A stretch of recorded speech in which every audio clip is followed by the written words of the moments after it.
Nigerian who has told me that they are happy to be outside of Nigeria, but they have left because Nigeria has constrained them and rendered it very difficult for them to actualize themselves or to fulfill their potential. So it is the constraints of Nigeria that has led a lot of people to leave Nigeria. So the wisdom of your decision is unquestionable. But I am not sure that a day passes without you looking back at Nigeria. I'm not sure you can ever be happy if you had to cut yourself off completely from the mad country that you left behind. But when you speak with me and I tell you, the wise ones have left, it is the truth. The objective reality is that there is nothing about Nigeria to suggest that those of us who have stayed behind are sane. You actually have to be insane to have a choice about leaving Nigeria and then elect not to go.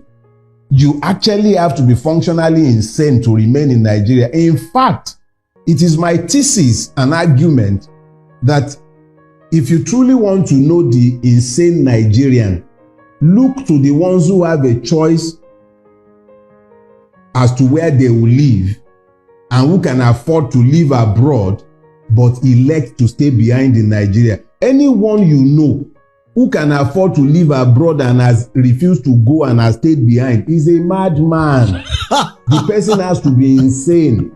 Yes, now, the person has to be insane. How can you exercise a choice to remain in a place that is as functionally crazy as our country has become? Everything that should not happen, every abnormality has been normalized in our space. Everything that shouldn't happen is happening in this place. Everything. And yet, we all carry on as if it is completely normal. So, yes, I don't believe that it is right for a Nigerian to leave Nigeria and go abroad, especially America, because even the blacks who were born there, who are fourth and fifth generation, are not accorded the full rights of a human being.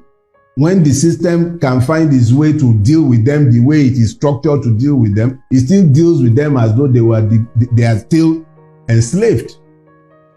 So as bad as he bad, the Nigerian soldier look at me too, I can shakara him. He doesn't know who my father is. If it comes down to that level, we can shakara each other.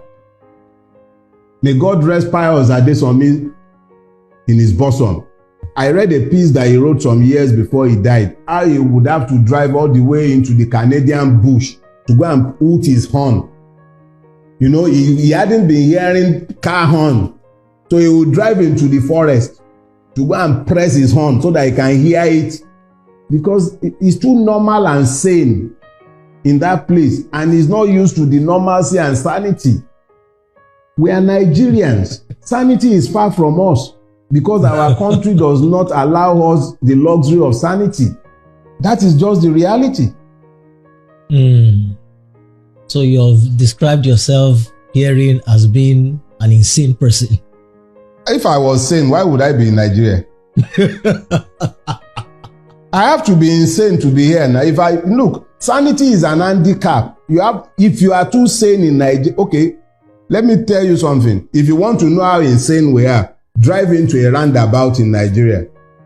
You are driving into the roundabout, you know that the person in the roundabout has the right of way and you are waiting for him to go. He is abusing you for not moving.